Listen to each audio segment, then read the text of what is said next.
Meet Graham McBride, co-founder of Fund3, president of Large Hill Capital, an investor, entrepreneur, and seasoned senior executive with 25 plus years of experience. Within our conversation with Graham, we discussed changes within the finance industry in Canada over the 2 decades, impact of capitalism on banking, and his personal leadership style. If you would like to dive into the finance world or start a company in fintech, it's worth hearing Graham's experience and views. Let's start.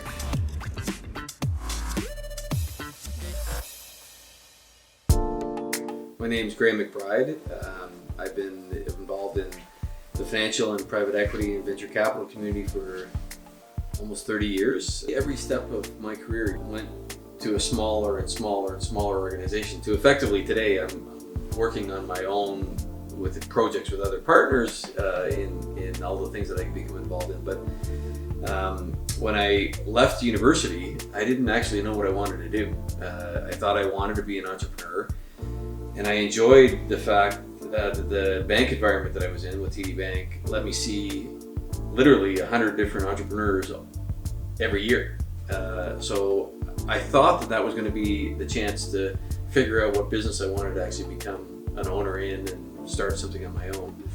But it turned out I was actually pretty good at finance, and I was enjoying finance, but I didn't like the big corporate world, and I didn't like the politics around big corporate. I didn't like the fact that you just had to put your time in before you got to move along. And the smaller, more entrepreneurial places that I kept going to, it was basically on performance. So if I was able to do the right thing for whomever my employer or partner was at the time, I would do better for myself and have more of a challenge. And I was always looking for more challenges. Just amazing. And it's great that you explained that you didn't enjoy that much like big corporate environments and you were getting smaller and smaller. So in that sense, so when was the time that you felt that you have enough energy or knowledge strengths to start on your own? And when was that break-even point that, I'm enough to work for somebody else, to be like to make somebody else's dream real, and then start from your own? So when was that turning point and what made you to do so? Well, you know what, I actually think the desire to do something on my own has been around since high school. I started my own business while I was in university. I started my own consulting business when I was in the middle of other jobs. Wow. And I started a number of businesses with others while I was even in some of those bigger corporate environments. So I'm not sure that I can say there's an inflection point, because I just came out of an environment with a couple of very hardworking and entrepreneurial parents who always showed me that was something that was kind of interesting, and it was, I guess, always there. And in some way or another, I was always attached to something like an entrepreneurial setting. I see. So you're basically telling that because you grew up in that environment, Yeah. it kind of was natural to you and you wanted to go that direction. Yeah, and I would say probably the reason that I did more of the corporate stuff was because the other part that my parents pushed me to do was get an education and do well through that education, and that kind of led to the more standard route of a job. And if I had to do it over again, I probably would do something more entrepreneurial right out of school, as opposed to letting myself get dragged into the corporate world, which is what I did. So what I'm getting from you is, for you to be able to become a true entrepreneur is by doing it, not just waiting for the right time that, this time I'm gonna switch, basically. I think it has to be in your gut. Like, I think it has to be something. Now, I'm not saying everybody's going to obviously be like me and that it always be there ingrained in what I am, but there has to be something in the person's being that says, I need to do this. And sometimes I know many entrepreneurs where they've been through something, they see something in the business that they're involved in and say, I can do that better, and then they go off and do it. And that's the thing that becomes in their gut. That just wasn't what it was for me, that's all. So you're basically saying that it should be in your DNA, and then you go for your gut. Yeah. And throughout your journey, did you have any mentors or people that guided you, or you were on your own trying trial error? adulthood? No, there's been a couple of key mentors for me, for sure. There was one guy that I worked very closely with when I was in my late 20s who showed me how to best interact with entrepreneurs and put me more in a mindset of what it was like to be an entrepreneur. You know, you grow up learning things in an academic setting and applying that knowledge, but transferring that into making yourself feel like an entrepreneur and putting yourself in those shoes is not an easy thing to do. And the one guy that I'm thinking of really put me in that sort of mindset and showed me how to be more confident in those settings, which really was a big springboard for me. It was tremendous having that kind of mentor. And then other mentors have been, once I got to that place, seeing those entrepreneurs themselves at that level and having conversations about what it's like to be in business. There's a couple of those that I would say, as I got more involved in certain businesses and they became my partners, seeing how they acted were really valuable to me as well. And the people that you chose to collaborate, like how did you find them, or how did you feel that they are the right people to hire or to work with or to be co-founders? So is it again from your gut, or how did you sense people, and how do you still do it? Yeah, there's I've come to learn that there's all kinds of value in different kinds of people for different kinds of settings and different kinds of businesses. There are situations where you want very extroverted people who have skills in sales and or in creative ideas. You want strategic people. Sometimes you want very introverted people who are very focused on the detail and are happy to sit back in the back office and just look at the data and figure out what's best for the business around all of that. So from a skill perspective, that wide variety, you always look for those variety of skills depending on the setting that you're in. But then comes the gut. Can I work with this person? Will this person allow me to get challenged in a way that pushes the business forward in a better way? All those kinds of questions. And yeah, I'm a big believer that somebody you're going to be a partner with, you want to get to know really well before they are a partner, and that you should have many lunches and dinners and get to know their family and get to know what they think in a private setting as well as in a business one in order to make a good decision in that. And have you had any experiences that you said, I made a mistake? Oh yeah. I wish I could say no, but you learn from those, and there's been certainly a few partners that I wish I hadn't made that decision. Not that they're bad people, but the fit was wrong. We didn't go through the level of detail that we needed to beforehand, and we ended up parting.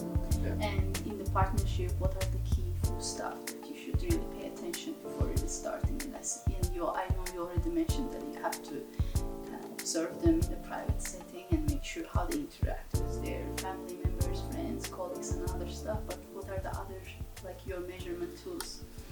Well, I think back to the skills thing, you want to know how you line up on the things that each person is going to do. Like, you hear the expression alpha male, right? You can't have 3 alpha males in the room, all expected to be the head guy for sales and marketing, all wanting to be president, right? So if you're choosing a partner, you need to, it's a big clash. You need to line up the right way around what each of the skills are and why they're doing it. So that's one, because getting into that true level of detail on what each person actually wants to do, what they're willing to contribute, how they're willing to work, whether they're willing to step back and let somebody else take the reins, all those kinds of things are sometimes difficult to figure out, especially as you get later in your career and everybody is feeling like, I'm the guy in charge. The other is what the goals are. I come across a lot of people in the financial industry whose goals are very short term. They want to do a transaction, be involved in the business for 18 months, and then disappear and cash out and make lots of money. That's fine if you can do that, and that's what the goal is, and everybody lines up to that. I guess that's okay. That's just not how I think about things. And if I come across people who have that short-term nature, I know that isn't a fit for me. some people have entirely financial goals, and so that they don't think about what can this business contribute to society, what can this do to change the planet in some way, what can this do to add technology, any number of things. And if it's purely a financial goal, then again, that's not just for me. I want other things that are more meaningful to me as well.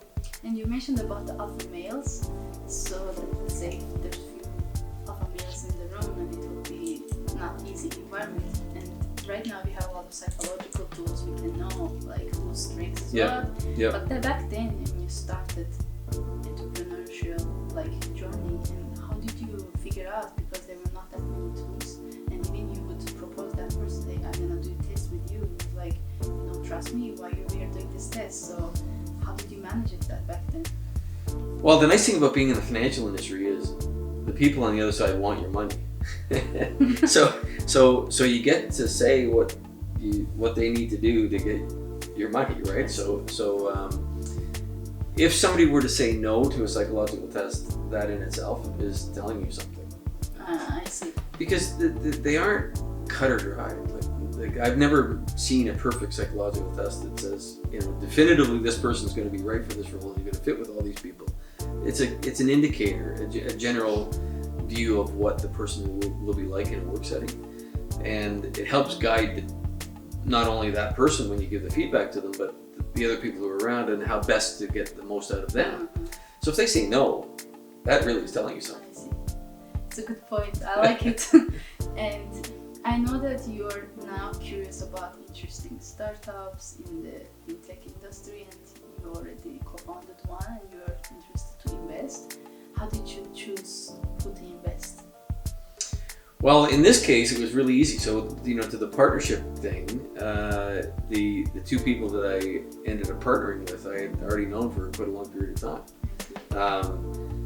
So one of my partners, Deepak Ramachandran, I'd probably known for 10 or 12 years and knew his strengths and his limited weaknesses that he has, but I knew what the issues were there. And then Stephen Euster, I'd known for 3, 4, 5 years as well. Deepak actually introduced Stephen and I, and we were all part of a group that got together regularly. So we knew what we were trying to do. We knew what the goals were.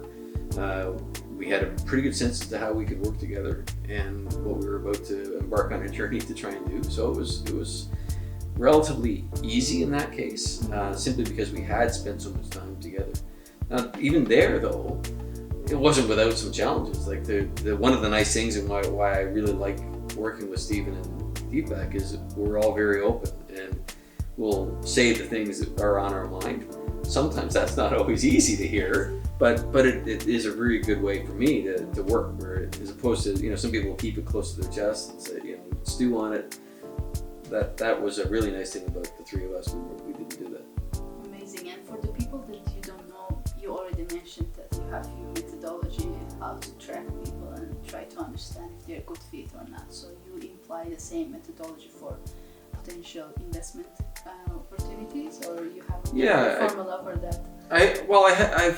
I've developed a series of questions that I ask people that I'm trying to get to know, that are indicative to me of what these people are all about, and the way they answer in ways that they wouldn't necessarily know they're answering give me some clues.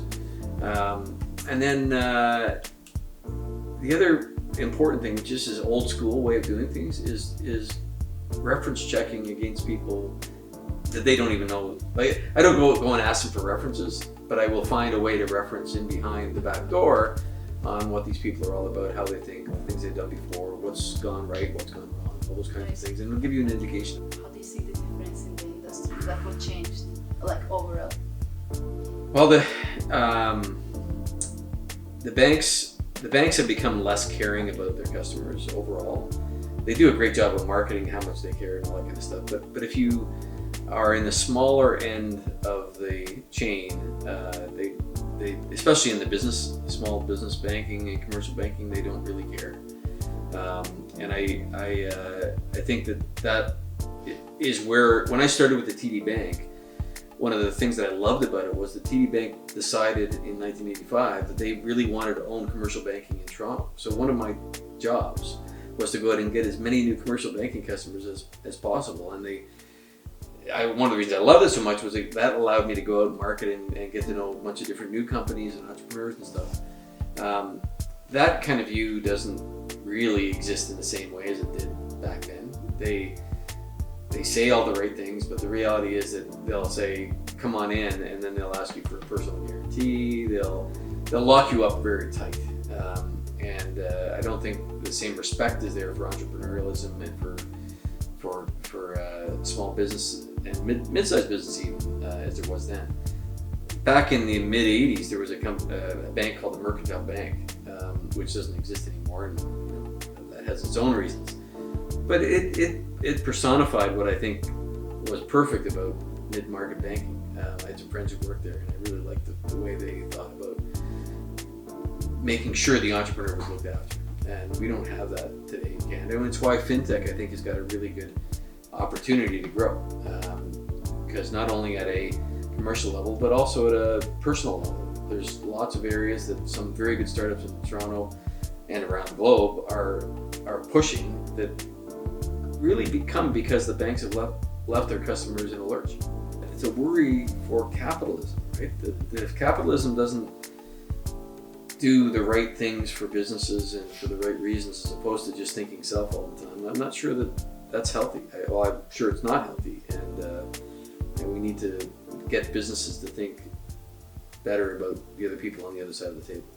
And you mentioned about the financial fintech startups that they're taking over, like eating some portions of the banks. So when you look forward, like let's say next 15, 20 years, do you think banks will disappear, or they will be still there but they will change their functions? Or apart from the banks, what happened to the industry? Just your imagination and based on your insights from the previous experience, how do you imagine what's going to happen?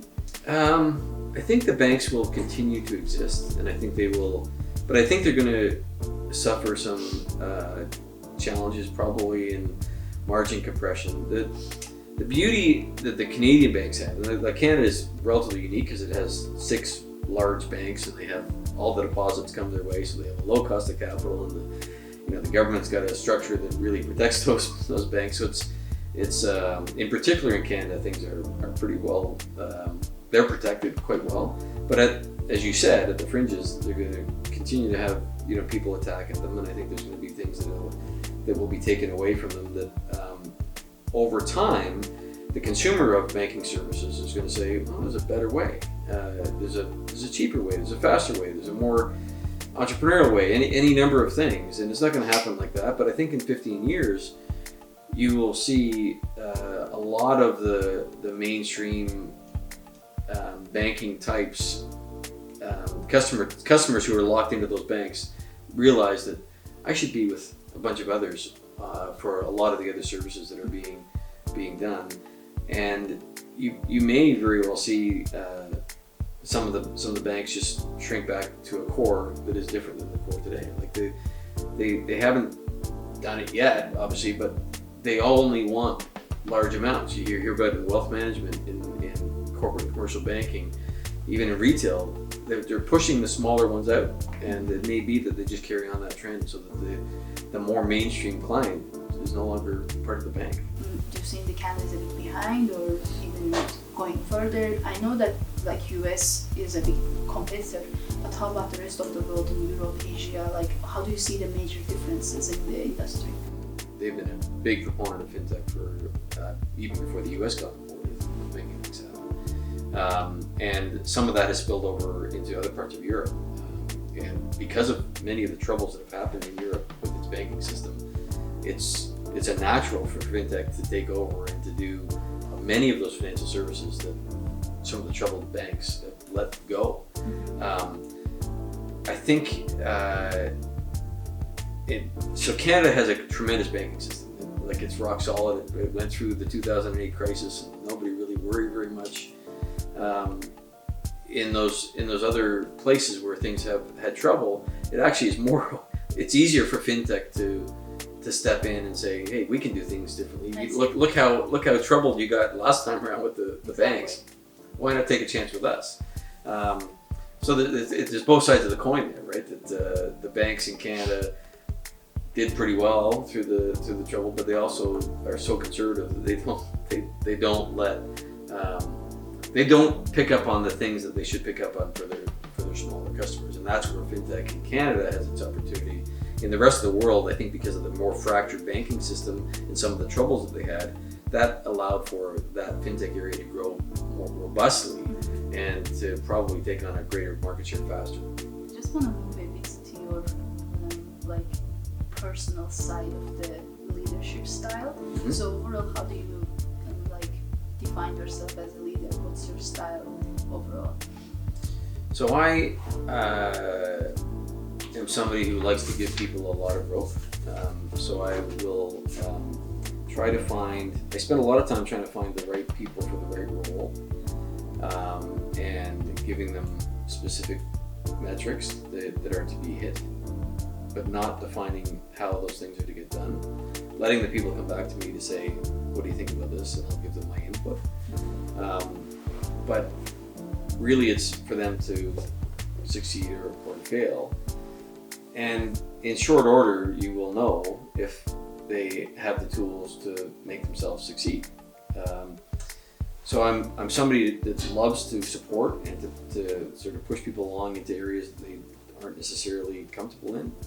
But I'm also one to make a decision reasonably early to say, okay, you know what, it didn't work. I see. We should move on. And overall, what does success and failure means to you? Well, that's something you should do jointly. You should be, whomever it is you're partnering with or hiring as an employee, that should not be one-sided. That should be a shared set of goals that are you know, each success or failure will be different depending on the kind of role that it is, the level that the person's at, their desire to succeed financially or succeed with customer acquisition or customer success or marketing or like whatever it is.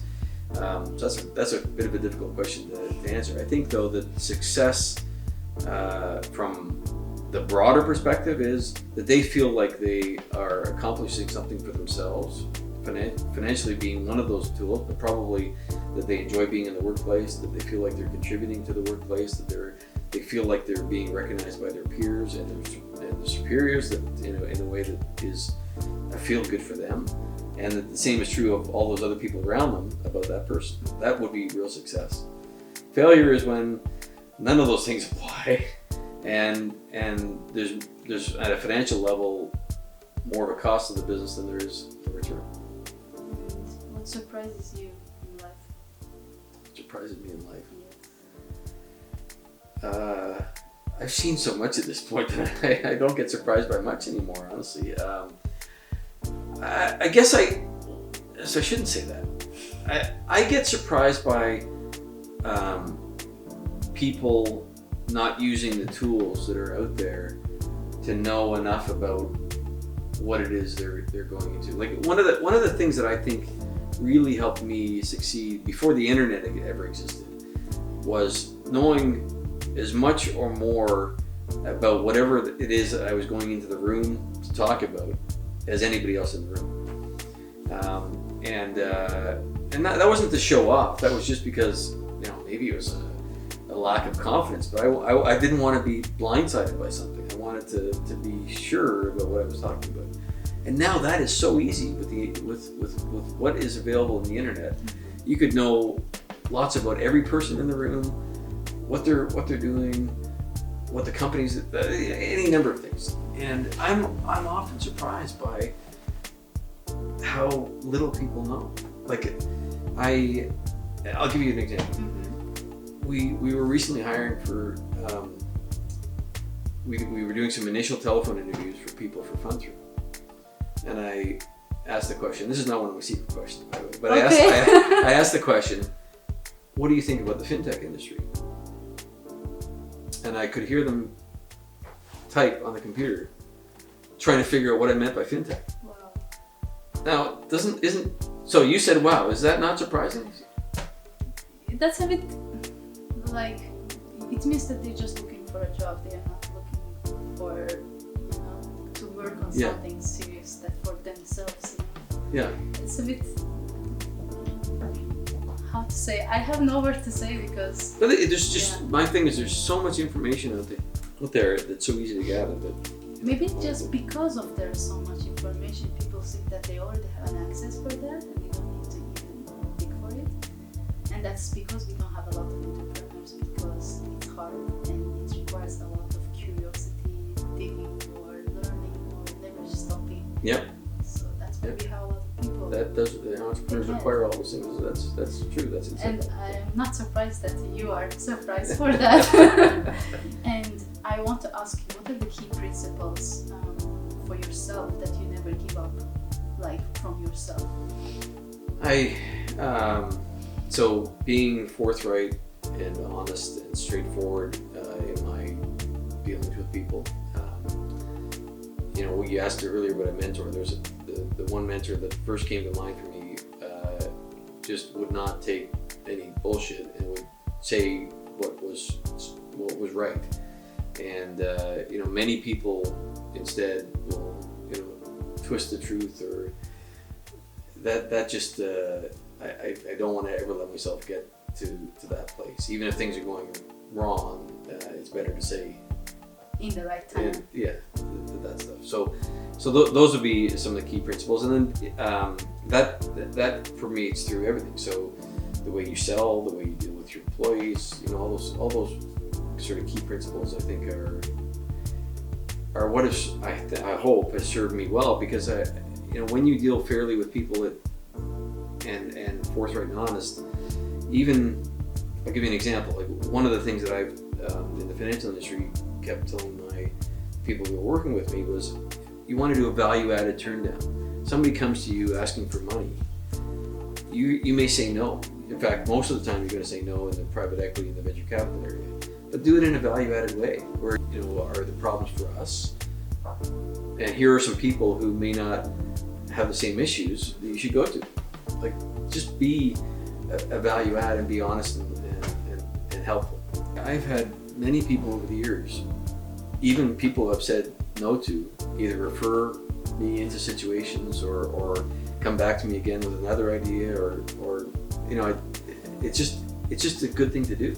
I see. Respect the people on the other side, whomever it is, and try and figure out what's best for them, and put yourself in their shoes. In the business world, if I feel like I'm contributing and helping an entrepreneur in his journey, and they reach out to me because they want to, not because they feel they have to, that's a happy feeling for me too. Amazing. And let's say you pick up a call and you call to 1981, or let's say 1985 you graduated.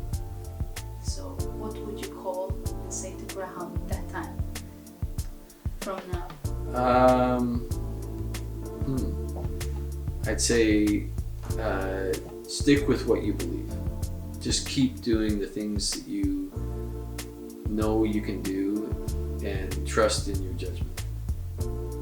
Because the thing that I would say to many young people today is, if they're like me, you come out of school and you have a lot of respect for the people you're going to work for and their knowledge, but you should also respect yourself and try and balance that out in a way that gradually pushes you forward in a way that allows your voice to be heard, and just go and do the things you can do. So if I were to call myself, as you just said, I'd say trust in your judgment, as I said, but be more vocal about it as well.